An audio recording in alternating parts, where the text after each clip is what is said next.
them the opportunities that they would otherwise not be able to afford. This is what I've done. It's what I look forward to doing, and I know what it takes to make an economy work. And I know what a working economy looks like. And an economy with 7.8% unemployment is not a real strong economy. An economy that has 23 million people looking for work is not a strong economy. An economy with 50% of kids graduating from college that can't find a job or a college-level job, that's not what we have to have.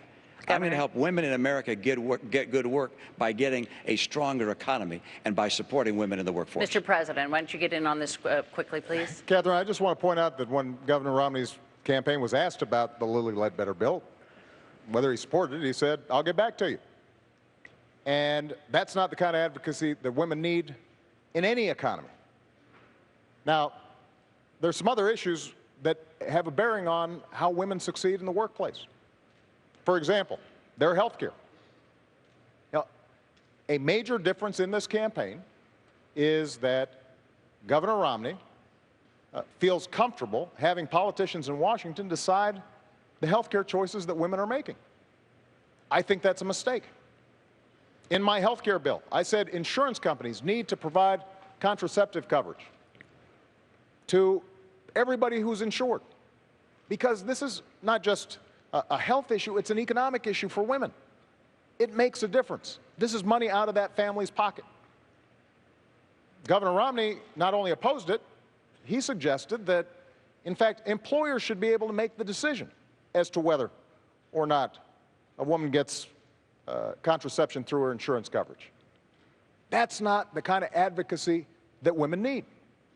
When Governor Romney says that we should eliminate funding for Planned Parenthood, there are millions of women all across the country who rely on Planned Parenthood for not just contraceptive care, they rely on it for mammograms, for cervical cancer screenings. That's a pocketbook issue for women and families all across the country. And it makes a difference in terms of how well and effectively women are able to work. When we talk about child care and the credits that we're providing, that makes a difference in terms of whether they can go out there and earn a living for their family. These are not just women's issues. These are family issues. These are economic issues. And one of the things that makes us grow as an economy is when everybody participates and women are getting the same fair deal as men are. And I've got two daughters, and I want to make sure that they have the same opportunities that anybody's sons have. And that's part of what I'm fighting for as President of the United States. I want to move us along here to Susan Katz, who has a question, and Governor, it's for you. Governor Romney, I am an undecided voter because I'm disappointed with the lack of progress I've seen in the last 4 years. However, I do attribute much of America's economic and international problems to the failings and missteps of the Bush administration. Since both you and President Bush are Republicans, I fear a return to the policies of those years should you win this election. What is the biggest difference between you and George W. Bush, and how do you differentiate yourself from George W. Bush? Great. Thank you, and I appreciate that question. I just want to make sure that, I think I was supposed to get that last answer, but I want to point out that I don't believe... I don't think so, Candy. I don't believe... I want to make sure our timekeepers are working here. The timekeepers are all working, and let me tell you that the last part, it's for the two of you to talk to one another, and it isn't quite as ordered as you think. But go ahead and use this 2 minutes any way you'd like to. The question is on the floor. I just note that I don't believe that bureaucrats in Washington should tell someone whether they can use contraceptives or not. And I don't believe employers should tell someone whether they could have contraceptive care or not. Every woman in America should have access to contraceptives. And the President's statement of my policy is completely and totally wrong. Governor, let me come back and answer your question. President Bush and I are different people, and these are different times. And that's why my 5-point plan is so different than what he would have done. I mean, for instance, we can now, by virtue of new technology, actually get all the energy we need in North America without having to go to the Arabs or the Venezuelans or anyone else. That wasn't true in his time. That's why my policy starts with a very robust policy to get all that energy in North America and become energy secure. Number two, trade. I'll crack down on China. President Bush didn't. I'm also going to dramatically expand trade in Latin America. It's been growing about 12% per year over a long period of time. I want to add more free trade agreements so we have more trade. Number three, I'm going to get us to a balanced budget. President Bush didn't. President Obama was right. He said that that was outrageous to have deficits as high as $500 billion under the Bush years. He was right. But then he put in place deficits twice that size for every one of his 4 years. And his forecast for the next 4 years is more deficits, almost that large. So that's the next area I'm different than President Bush. And then let's take the last one, championing small business. Our party has been focused on big business too long. I came through small business. I understand how hard it is to start a small business. That's why everything I'll do is designed to help small businesses grow and add jobs. I want to keep their taxes down on small business. I want regulators to see their job as encouraging small enterprise, not crushing it. And the thing I find most troubling about Obamacare, well, it's a long list, but one of the things I find most troubling is that when you go out and talk to small businesses and ask them what they think about it, they tell you it keeps them from hiring more people. My priority is jobs. I know how to make that happen. And President Bush had a very different path for a very different time. My path is designed in getting small businesses to grow and hire people. Thanks, Governor. Mr. President. Well, first of all, I think it's important to tell you that we did come in during some tough times. We were losing 800,000 jobs a month when I started. But we have been digging our way out of policies that were misplaced and focused on the top doing very well and middle-class folks not doing well. Now, we've seen 31 consecutive months of job growth, 5.2 million new jobs created. And the plans that I talked about will create even more. But when Governor Romney says that he has a very different economic plan, the centerpiece of his economic plan are tax cuts. That's what took us from surplus to deficit. When he talks about getting tough on China, keep in mind that Governor Romney invested in companies that were pioneers of outsourcing to China and is currently investing in countries, in companies that are building surveillance equipment for China to spy on its own folks. Governor, you're the last person who's going to get tough on China. And what we've done when it comes to trade is not only sign 3 trade deals to open up new markets, but we've also set up a task force for trade that goes after anybody who is taking advantage of American workers or businesses and not creating a level playing field. We've brought twice as many cases against unfair trading practices than the previous administration, and we've won every single one that's been decided. When I said that we had to make sure that China was not flooding our domestic market with cheap tires, Governor Romney said I was being protectionist, that it wouldn't be helpful to American workers. Well, in fact, we saved 1,000 jobs. And that's the kind of tough trade actions that are required. But the last point I want to make is this. There are some things where Governor Romney is different from George Bush. George Bush didn't propose turning Medicare into a voucher. George Bush embraced comprehensive immigration reform. He didn't call for self-deportation. George Bush never suggested that we eliminate funding for Planned Parenthood. So there are differences between Governor Romney and George Bush, but they're not on economic policy. In some ways, he's gone to a more extreme place when it comes to social policy. And I think that's a mistake. That's not how we're going to move our economy forward. I want to move you both along to the next question because it's in the same wheelhouse, so you will be able to respond. But the president does get this question. I want to call on Michael Jones.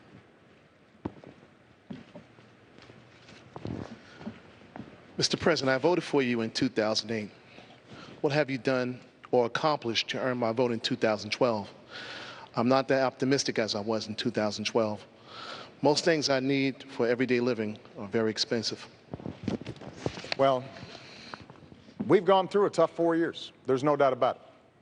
But 4 years ago, I told the American people, and I told you, I would cut taxes for middle-class families, and I did. I told you I'd cut taxes for small businesses, and I have.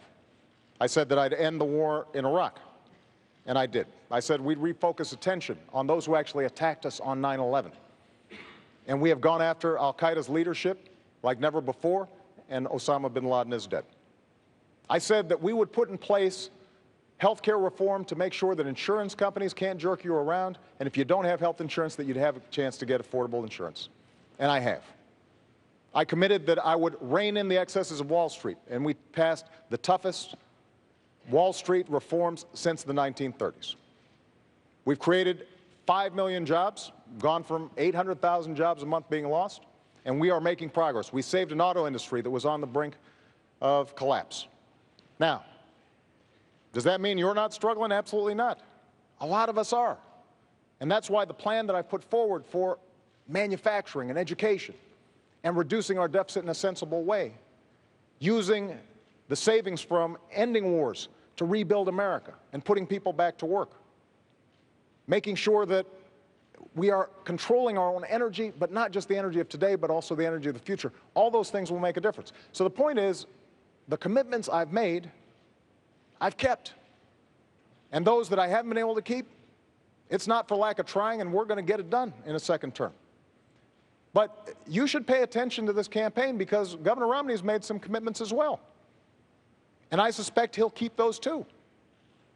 You know, when members of the Republican Congress say we're going to sign a no-tax pledge so that we don't ask a dime from millionaires and billionaires to reduce our deficit so we can still invest in education and helping kids go to college, he said, me too. When they said, we're going to cut Planned Parenthood funding, he said, me too. When he said, we're going to repeal Obamacare, first thing I'm going to do, despite the fact that it's the same health care plan that he passed in Massachusetts and is working well, he said, me too. That is not the kind of leadership that you need, but you should expect that those are promises he's going to keep.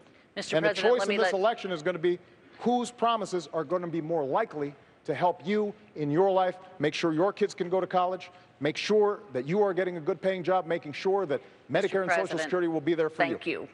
Governor. I think you know better. I think you know that these last 4 years haven't been so good as the president just described, and that you don't feel like you're confident that the next 4 years are going to be much better either. I can tell you that if you were to elect President Obama, you know what you're going to get. You're going to get a repeat of the last 4 years. We just can't afford 4 more years like the last 4 years. He said that by now we'd have unemployment at 5.4%. The difference between where it is and 5.4% is 9 million Americans without work. I wasn't the one that said 5.4%. This was the president's plan. Didn't get there. He said he would have by now put forward a plan to reform Medicare and Social Security because he pointed out they're on the road to bankruptcy. He would reform them. He'd get that done. He hasn't even made a proposal on either one. He said in his first year he'd put out an immigration plan that would deal with our immigration challenges. Didn't even file it. This is a president who has not been able to do what he said he'd do. He said that he'd cut in half the deficit. He hasn't done that either. In fact, he doubled it. He said that by now middle-income families would have a reduction in their health insurance premiums by $2,500 a year. It's gone up by $2,500 a year. And if Obamacare is passed or implemented, it's already been passed, if it's implemented fully, it'll be another $2,500 on top. The middle class is getting crushed under the policies of a president who has not understood what it takes to get the economy working again. He keeps saying, look, I've created 5 million jobs. That's after losing 5 million jobs. The entire record is such that the unemployment has not been reduced in this country. The unemployment, the number of people who are still looking for work, is still 23 million Americans. There are more people in poverty, 1 out of 6 people in poverty. How about food stamps? When he took office, 32 million people were on food stamps. Today, 47 million people are on food stamps. How about the growth of the economy? It's growing more slowly this year than last year, and more slowly last year than the year before. The president wants to do well, I understand, But the policies he's put in place, from Obamacare to Dodd-Frank, to his tax policies, to his regulatory policies, these policies combined have not led this economy take off and grow like it could have. You might say, well, you got an example of when it worked better? Yeah. In the Reagan recession, where unemployment hit 10.8%, between that period, the end of that recession, and equivalent period of time to today, Ronald Reagan's recovery created twice as many jobs as this president's recovery. 5 million jobs doesn't even keep up with our population growth. And the only reason the unemployment rate seems a little lower today is because of all the people that have dropped out of the workforce. The president has tried, but his policies haven't worked. He's great as a speaker and describing his plans and his vision. That's wonderful, except we have a record to look at. And that record shows he just hasn't been able to cut the deficit, to put in place reforms for Medicare and Social Security, to preserve them, to get us the rising incomes we need. Median incomes down $4,300 a family, and 23 million Americans out of work. That's what this election is about. It's about who can get the middle class in this country a bright and prosperous future and assure our kids the kind of hope and optimism they deserve. Governor, I want to move you along. Don't go away, and we'll have plenty of time to respond. We are quite aware of the clock for both of you, but I want to bring in a different subject here. Mr. President, I'll be right back with you. Lorraine Osorio has a question for you about a topic we have not heard. Yes, this is for Governor Romney, and we'll be right with you, Mr. President. Thanks. Is it Lorena? Lorraine. Lorraine? Yeah, Lorraine. Yes. Lorraine. How you doing? Good, thanks. President. Romney, what do you plan on doing with immigrants without their green card that are currently living here as productive members of society? Thank you. Lorraine, did I get that right? Good. Thank you for your question. And let me step back and tell you what I'd like to do with our immigration policy broadly and include an answer to your question. First of all, this is a nation of immigrants. We welcome people coming to this country as immigrants. My dad was born in Mexico of American parents. Ann's dad was born in Wales and is a first-generation American. We welcome legal immigrants into this country. I want our legal system to work better. I want it to be streamlined. I want it to be clearer. I don't think shouldn't have to hire a lawyer to figure out how to get into this country legally. I also think that we should give visas to people, green cards rather, to people who graduate with skills that we need. People around the world with accredited degrees in science and math get a green card stapled to their diploma, come to the US of A.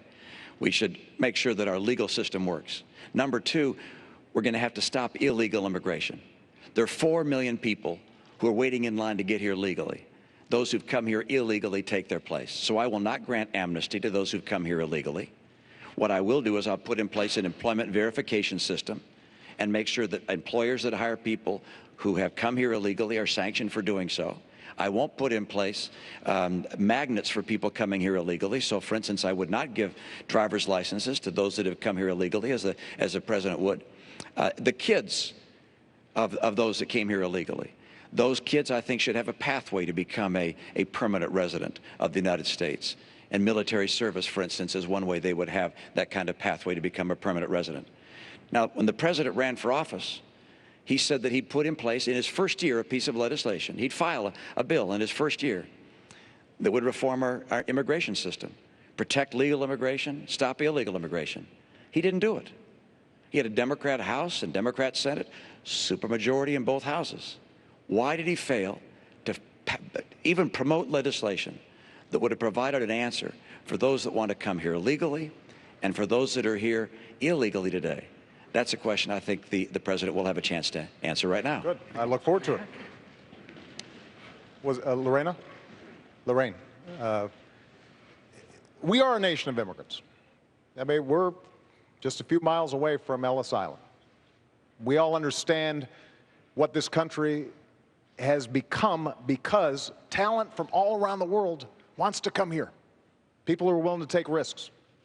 People who want to build on their dreams and make sure their kids have even bigger dreams than they have. But we're also a nation of laws.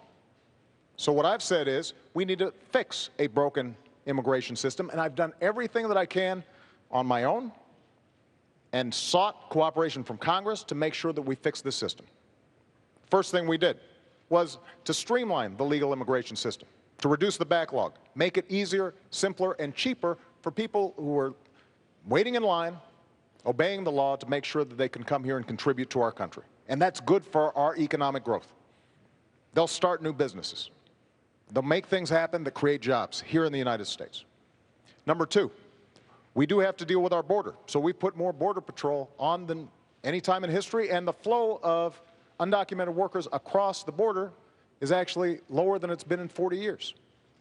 What I've also said is, if we're going to go after folks who are here illegally, we should do it smartly and go after folks who are criminals, gangbangers, people who are hurting the community, not after students, not after folks who are here just because they're trying to figure out how to feed their families. And that's what we've done. And what I've also said is, for young people who come here, brought here oftentimes by their parents, have gone to school here, pledged allegiance to the flag, think of this as their country, understand themselves as Americans in every way except having papers, then we should make sure that we give them a pathway to citizenship. And that's what I've done administratively. Now, Governor Romney just said that he wants to help those young people too, but during the Republican primary, he said, I will veto the DREAM Act that would allow these young people to have access. His main strategy during the Republican primary was to say, we're going to encourage self-deportation, making life so miserable on folks that they'll leave. He called the Arizona law a model for the nation. Part of the Arizona law said that law enforcement officers could stop folks because they suspected maybe they looked like they might be undocumented workers and check their papers. And you know what? If my daughter or yours looks to somebody like they're not a citizen, I don't want to empower somebody like that. So we can fix this system in a comprehensive way. And when Governor Romney says the challenge is, well, Obama didn't try, that's not true. I sat down with Democrats and Republicans at the beginning of my term, and I said, let's fix this system, including senators previously who had supported it on the Republican side. But it's very hard for Republicans in Congress to support comprehensive immigration reform if their standard bearer has said that this is not something I'm interested in supporting. Let me get the governor in here, Mr. President. Let's speak to, if you could, Governor, the idea of self-deportation. Let me go back and speak to the points that the president made, and let's get them correct. I did not say that the Arizona law was a model for the nation in that aspect. I said that the E-Verify portion of the Arizona law, which is the portion of the law which says that employers could be able to determine whether someone is here illegally or not illegally, that was a model for the nation. That's number one. Number two, I asked the president a question I think Hispanics and immigrants all over the nation have asked. He was asked this on Univision the other day. Why, when you said you'd file legislation in your first year, didn't you do it? And he didn't answer. He doesn't answer that question. He said the standard bearer wasn't for it. I'm glad you thought I was a standard bearer 4 years ago, but I wasn't. 4 years ago, you said in your first year you would file legislation. In his first year, I was licking my wounds from having been beaten by John McCain. All right, I was not the standard bearer. My view is that this president should have honored his promise to do as he said. Now, let me mention one other thing, and that is self-deportation says let people make their own choice. What I was saying is we're not going to round up 12 million people, undocumented, illegals, and take them out of the nation. Instead, let people make their own choice. And if they find that they can't get the benefits here that they want, and they can't find the job they want, then they'll make a decision to go a place where they have better opportunities. But I'm not in favor of rounding up people and taking them out of this country. I am in favor, as the president has said, and I agree with him, which is that if people have committed crimes, we got to get them out of this country. Let me mention something else the president said. It was a moment ago, and I didn't get a chance to, when he was describing Chinese investments and so forth. Candy, hold on a second. Mr. President, I'm still speaking. I'm sorry. Mr. President, why don't you let me finish? I'm going to continue. I'm going to continue. Governor Romney, if you could make it short. See all these people? They've been waiting for you. Could you make it short? A point.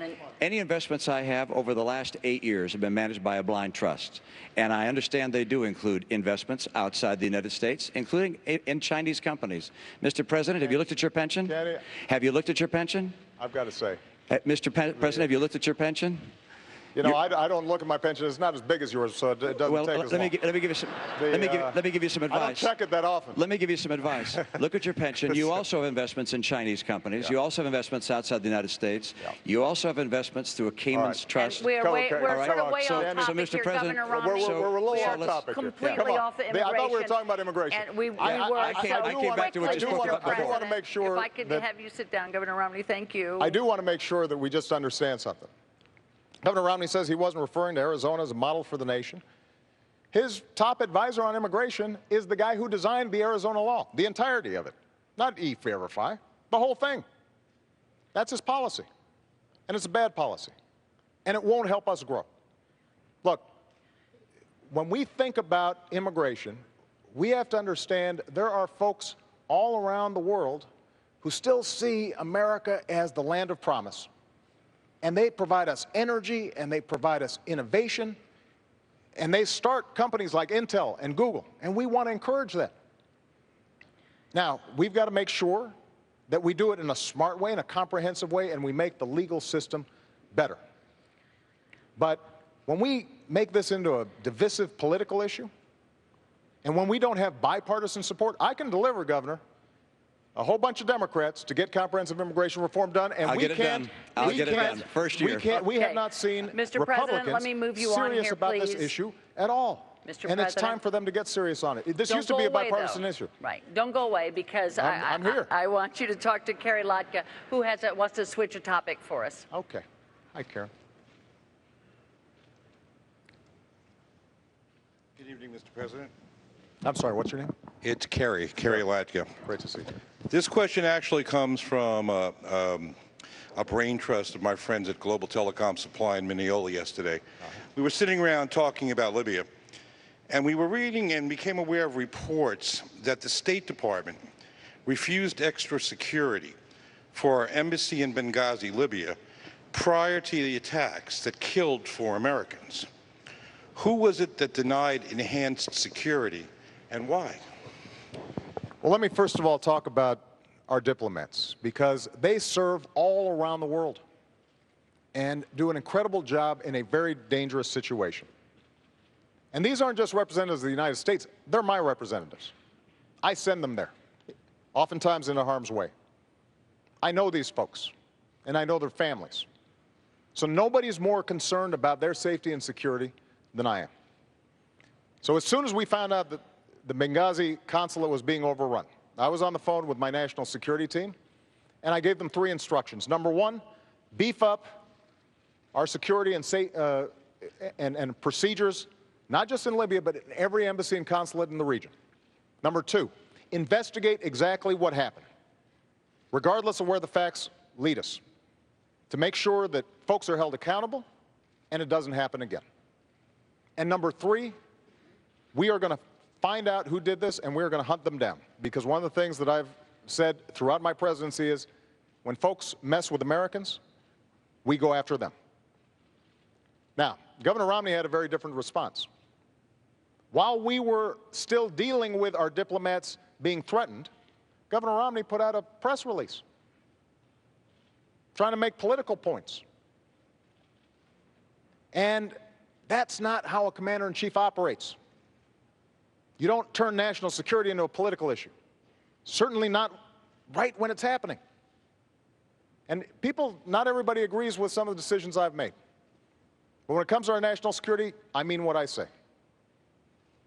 I said I'd end the war in Libya, in Iraq, and I did. I said that we'd go after al-Qaeda and bin Laden. We have. I said we'd transition out of Afghanistan and start making sure that Afghans are responsible for their own security. That's what I'm doing. And when it comes to this issue, when I say that we are going to find out exactly what happened, everybody will be held accountable, and I am ultimately responsible for what's taking place there, because these are my folks, and I'm the one who has to greet those coffins when they come home. You know that I mean what I say. Mr. President, I got to move us along. Governor? Thank you, Kerry, for your question. It's an important one. And I think the president just said correctly that the buck does stop at his desk, and he takes responsibility for that, for the failure in providing those security resources, and those terrible things may well happen from time to time. I feel very deeply sympathetic for the families of those who lost loved ones. And today there's a memorial service for one of those that was lost in this tragedy. We think of their families and care for them deeply. There were other issues associated with this tragedy. There were many days that passed before we knew whether this was a spontaneous demonstration or actually whether it was a terrorist attack. And there was no demonstration involved. It was a terrorist attack. And it took a long time for that to be told to the American people.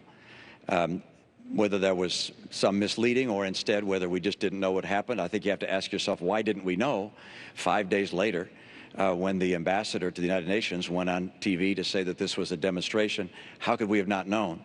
But I find more troubling than this, that on the day following the assassination of a United States ambassador, the first time that's happened since 1979, when we have 4 Americans killed there, when apparently we didn't know what happened, that the president, the day after that happened, flies to Las Vegas for a political fundraiser, then the next day to Colorado for another event, another political event. I think these actions taken by a president and a leader have symbolic significance, and perhaps even a material significance, in that you'd hope that during that time we could call in the people who were actually eyewitnesses. We've read their accounts now about what happened. It was very clear this was not a demonstration. This was an attack by terrorists. And this calls into question the president's whole policy in the Middle East. Look what's happening in Syria, in Egypt, now in Libya. Consider the distance between ourselves and Israel. The president said that he was going to put daylight between us and Israel. We have Iran 4 years closer to a nuclear bomb. Syria is not just the tragedy of 30,000 civilians being killed by a military, but also a strategically significant player for America. The president's policies throughout the Middle East began with an apology tour and pursue a strategy of leading from behind. And this strategy is unraveling before our very eyes. Because we're closing in, I want to still get a lot of people in. I want to ask you something, Mr. President, and then have the governor just quickly. Your Secretary of State, as I'm sure you know, has said that she takes full responsibility for the attack on the diplomatic mission in Benghazi. Does the buck stop with your Secretary of State as far as what went on here? No. Secretary Clinton has done an extraordinary job, but she works for me. I'm the president, and I'm always responsible. And that's why nobody's more interested in finding out exactly what happened than I did. The day after the attack, Governor, I stood in the Rose Garden and I told the American people and the world that we were going to find out exactly what happened, that this was an act of terror, and I also said that we're going to hunt down those who committed this crime. And then a few days later, I was there greeting the caskets coming into Andrews Air Force Base and grieving with the families. And the suggestion that anybody in my team, whether the Secretary of State, our UN ambassador, anybody on my team, would play politics or mislead when we've lost 4 of our own, Governor, is offensive. That's not what we do. That's not what I do as president.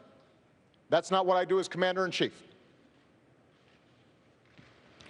Governor, if you want to reply just quickly to this, please. I certainly do. I think it's interesting the president just said something which is that on the day after the attack, he went to the Rose Garden and said that this was an act of terror. That's what I said. You said in the Rose Garden, the day after the attack, it was an act of terror.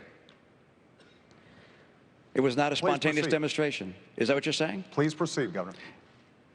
I want to make sure we get that for the record, because it took the president 14 days before he called the attack in Benghazi an act of terror. Get the transcript. He did, in fact, sir. So let me call it an act of terror. Can you say that a little louder, Candy?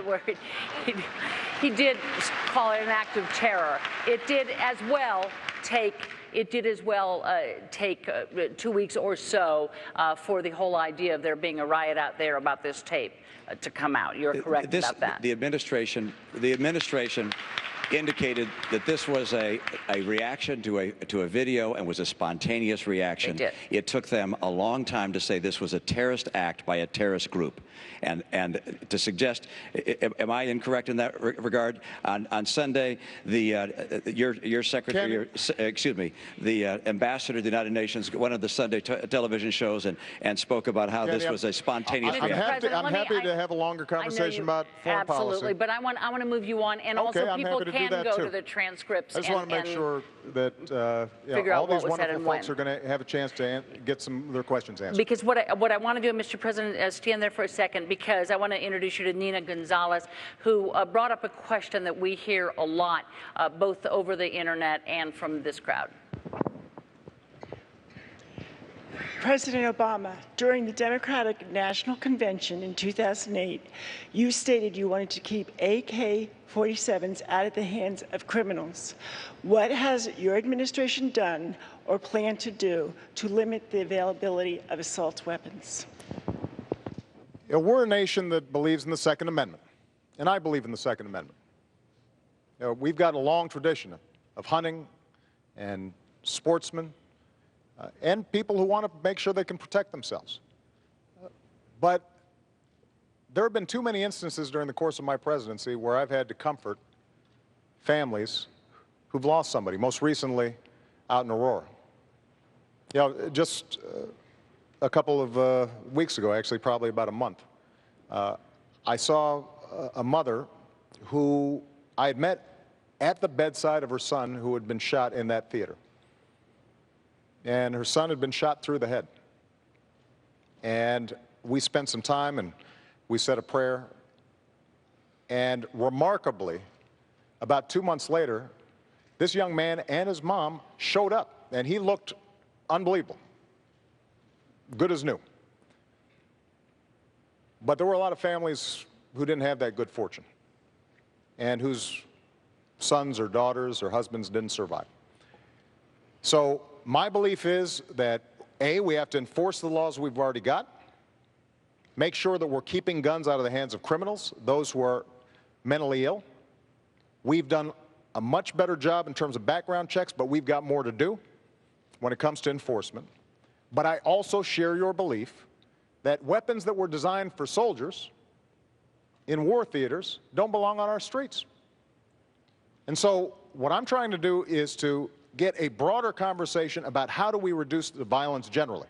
Part of it is seeing if we can get an assault weapons ban reintroduced, but part of it is also looking at other sources of the violence. Because frankly, in my hometown of Chicago, there's an awful lot of violence, and they're not using AK-47s, they're using cheap handguns.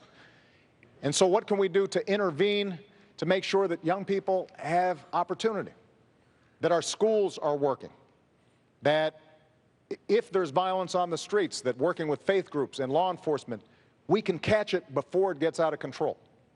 And so what I want is a comprehensive strategy. Part of it is seeing if we can get automatic weapons that kill folks in amazing numbers out of the hands of criminals and the mentally ill. But part of it is also going deeper and seeing if we can get into these communities and making sure we catch violent impulses before they occur. Governor Romney, the question is about assault weapons, AK-47s. Yeah, I'm not in favor of new pieces of legislation on guns and taking guns away or making certain guns illegal. We, of course, don't want to have automatic weapons, and that's already illegal in this country to have automatic weapons.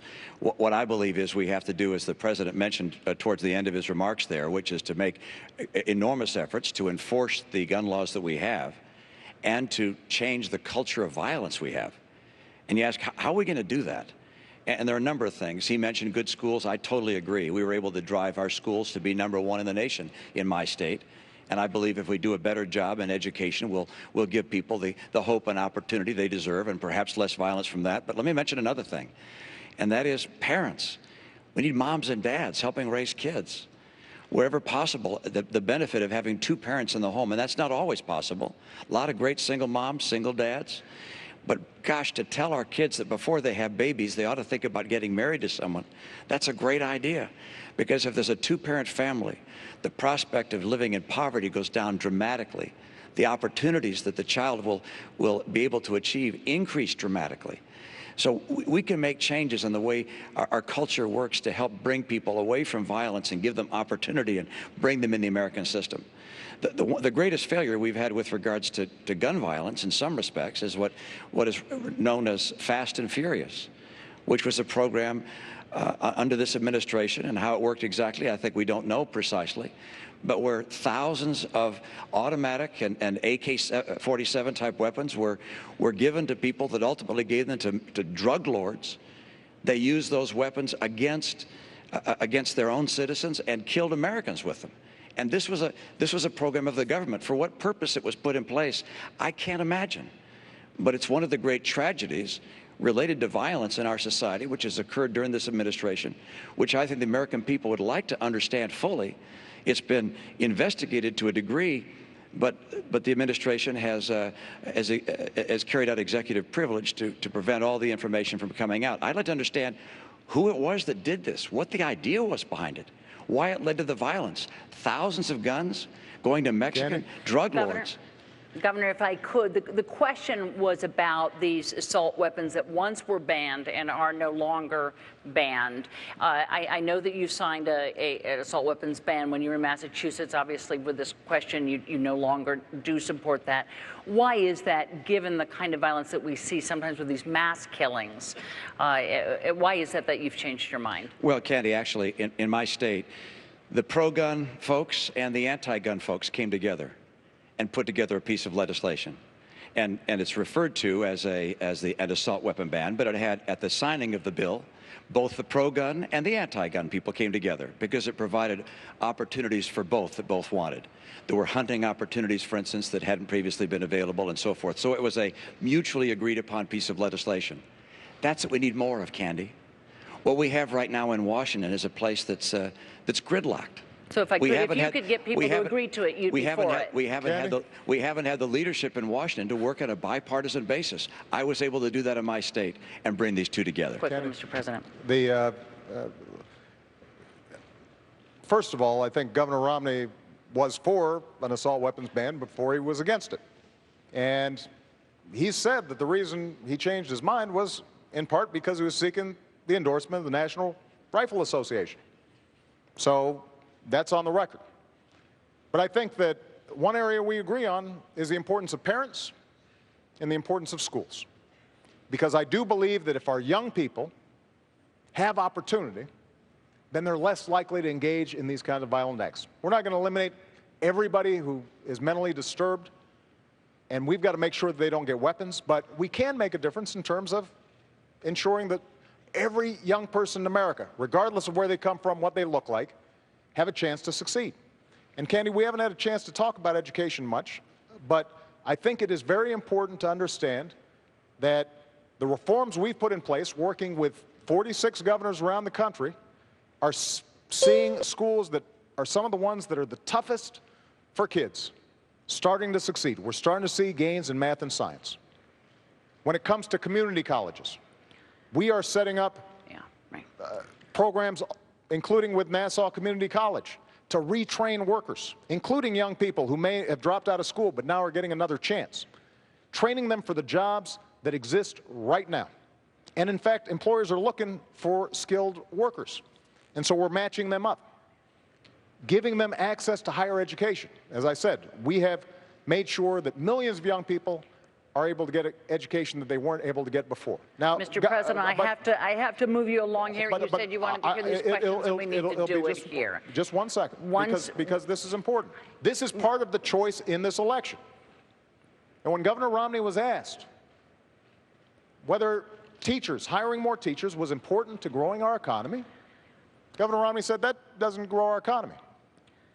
The question, of course, Mr. President, was guns here, so I need to move us along. You know, the question was guns, so let me. But this will make a difference in terms of whether or not we can move this economy forward for these young people. I understand. And reduce our violence. Okay, thank you so much. I want to ask Carol Goldberg to stand up because she gets to a question that both these men have been passionate about. It's for Governor Romney. The outsourcing of American jobs overseas has taken a toll on our economy. What plans do you have to put back and keep jobs here in the United States? Boy, great question, an important question, because you're absolutely right. And the place where we've seen manufacturing go has been China. China is now the largest manufacturer in the world. It used to be the United States of America. A lot of good people have lost jobs. 500,000 manufacturing jobs have been lost in the last 4 years. That's total over the last 4 years. One of the reasons for that is that people think it's more attractive in some cases to go offshore than to stay here. We have made it less attractive for enterprises to stay here than to go offshore from time to time. What I will do as president is make sure it's more attractive to come to America again. This is the way we're going to create jobs in this country. It's not by trickle-down government, saying we're going to take more money from people and hire more government workers, raise more taxes, put in place more regulations. Trickle-down government has never worked here, has never worked anywhere. I want to make America the most attractive place in the world for entrepreneurs, for small business, for big business, to invest and grow in America. Now, we're going to have to make sure that as we trade with other nations, that they play by the rules, and China hasn't. One of the reasons, or one of the ways they don't play by the rules, is artificially holding down the value of their currency. Because if they put their currency down low, that means their prices on their goods are low. And that makes them advantageous in the marketplace. We lose sales, and manufacturers here in the U.S. making the same products can't compete. China has been a currency manipulator for years and years and years. And the president has a regular opportunity to label them as a currency manipulator, but refuses to do so. On day one, I will label China a currency manipulator, which will allow me as president to be able to put in place, if necessary, tariffs where I believe that they are taking unfair advantage of our manufacturers. So we're going to make sure that people we trade with around the world play by the rules. But let me not just stop there. Don't forget, what's key to bringing back jobs here is not just finding someone else to punish. And I'm going to be strict with people who we trade with to make sure they follow the law and play by the rules. But it's also to make America the most attractive place in the world for businesses of all kinds. That's why I want to bring down the tax rates on small employers, big employers, so they want to be here. Canada's tax rate on companies is now 15%. Ours is 35%. So if you're starting a business, where would you rather start it? We have to be competitive if we're going to create more jobs here. Regulations have quadrupled. The rate of regulations quadrupled under this president. I talk to small businesses across the country. They say, we feel like we're under attack from our own government. I want to make sure that regulators see their job as encouraging small business, not crushing it. And there's no question but that Obamacare has been an extraordinary deterrent to enterprises of all kinds hiring people. My priority is making sure that we get more people hired. If we have more people hired, if we get back manufacturing jobs, if we get back all kinds of jobs into this country, then you're going to see rising incomes again. The reason incomes are down is because unemployment is so high. I know what it takes to get this to happen, and my plan will do that. And one part of it is to make sure that we keep China playing by the rules. Mr. President, 2 minutes here because we are then going to go to our last question. Okay. We need to create jobs here. And both Governor Romney and I agree, actually, that we should lower our corporate tax rate. It's too high.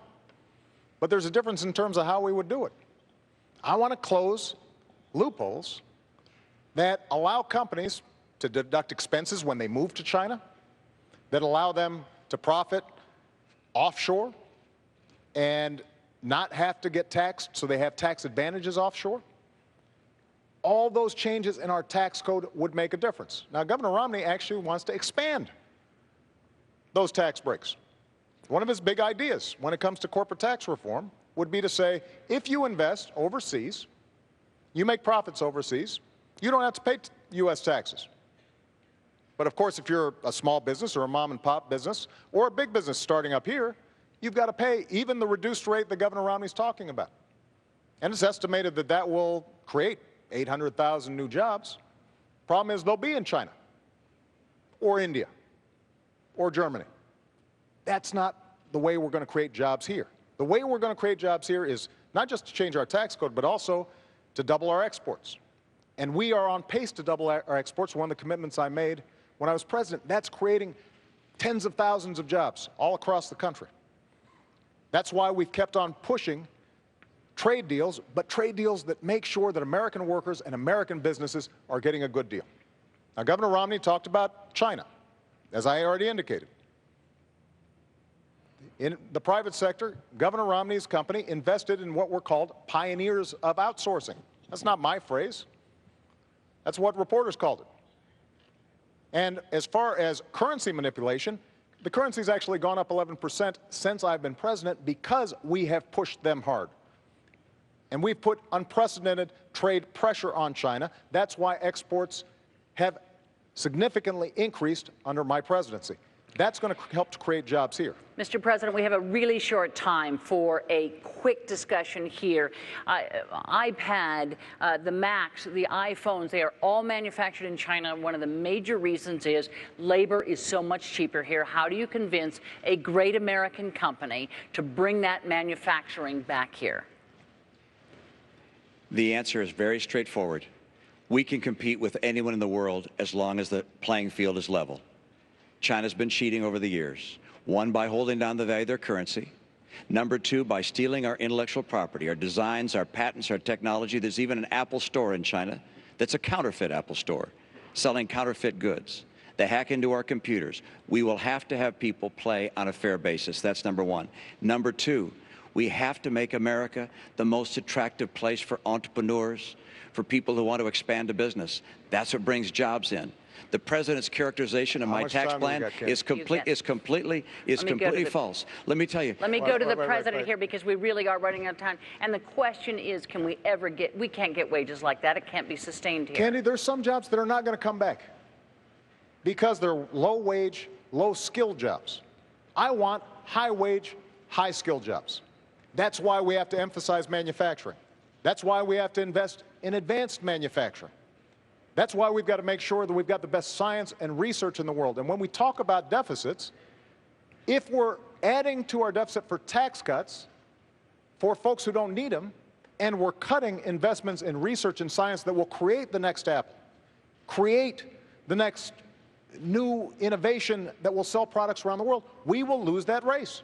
If we're not training engineers to make sure that they are equipped here in this country, then companies won't come here. Those investments are what's going to help to make sure that we continue to lead this world economy, not just next year, but 10 years from now, 50 years from now, 100 years from now. Thanks, Mr. President. Government does not Romney, create jobs. Government does not Governor create Romney, jobs. I want to introduce you to Barry Green because he's going to have the last question to you first. Barry? Oh, there's Barry. Hi, Barry. Hi, Governor. I think this is a tough question. Each of you, what do you believe is the biggest misperception that the American people have about you as a man and a candidate? Using specific examples, can you take this opportunity to debunk that misperception and set us straight? Thank you. And that's an opportunity for me, and I appreciate it. In the nature of a campaign, it seems that some campaigns are focused on attacking a person rather than prescribing their own future and the things they'd like to do. In the course of that, I think the president's campaign has tried to characterize me as someone who's very different than who I am.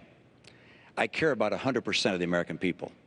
I want 100% of the American people to have a bright and prosperous future. I care about our kids. I understand what it takes to make a bright and prosperous future for America again. I spent my life in the private sector, not in government. I'm a guy who wants to help, with the experience I have, the American people. My passion probably flows from the fact that I believe in God, and I believe we're all children of the same God. I believe we have a responsibility to care for one another. I served as a missionary for my church. I served as a pastor in my congregation for about 10 years. I've sat across the table from people who were out of work and worked with them to try and find new work or to help them through tough times. I went to the Olympics when they were in trouble to try and get them on track. And as governor of my state, I was able to get 100% of my people insured, all my kids, about 98% of the adults. Was able also to get our schools ranked #1 in the nation, so 100% of our kids would have a bright opportunity for a future. I understand that I can get this country on track again. We don't have to settle for what we're going through. We don't have to settle for gasoline at $4. We don't have to settle for unemployment at a chronically high level. We don't have to settle for 47 million people on food stamps. We don't have to settle for 50% of kids coming out of college not able to get work. We don't have to settle for 23 million people struggling to find a good job. If I become president, I'll get America working again. I will get us on track to a balanced budget. The president hasn't. I will. I'll make sure we can reform Medicare and Social Security to preserve them for coming generations. The president said he would. He didn't. Governor. I'll get our incomes up. And by the way, I've done these things. I served as governor and showed I could get them done. Mr. President, last 2 minutes belong to you. Barry, I think a lot of this campaign, maybe over the last 4 years, has been devoted to this notion that I think government creates jobs, that somehow is the answer. That's not what I believe. I believe that the free enterprise system is the greatest engine of prosperity the world's ever known. I believe in self-reliance and individual initiative and risk takers being rewarded. But I also believe that everybody should have a fair shot. And everybody should do their fair share. And everybody should play by the same rules. Because that's how our economy's grown. That's how we built the world's greatest middle class. And that is part of what's at stake in this election. There's a fundamentally different vision about how we move our country forward.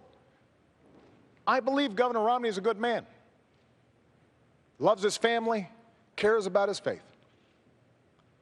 But I also believe that when he said behind closed doors that 47% of the country considered themselves victims who refused personal responsibility, think about who he was talking about. Folks on Social Security who've worked all their lives. Veterans who've sacrificed for this country.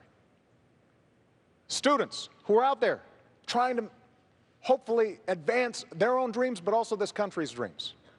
Soldiers who are overseas fighting for us right now. People who are working hard every day, paying payroll tax, gas taxes, but don't make enough income. And I want to fight for them. That's what I've been doing for the last 4 years, because if they succeed, I believe the country succeeds. And when my grandfather fought in World War II and he came back and he got a GI Bill and that allowed him to go to college, that wasn't a handout. That was something that advanced the entire country. And I want to make sure that the next generation has those same opportunities. That's why I'm asking for your vote, and that's why I'm asking for another 4 years. President Obama, Governor Romney, thank you for being here tonight. On that note, we have come to an end of this town hall debate. Our thanks to the participants for their time and to the people of Hofstra University for their hospitality. The next and final debate takes place Monday night at Lynn University in Boca Raton, Florida. Don't forget to watch. Election Day is 3 weeks from today. Don't forget to vote. Good night.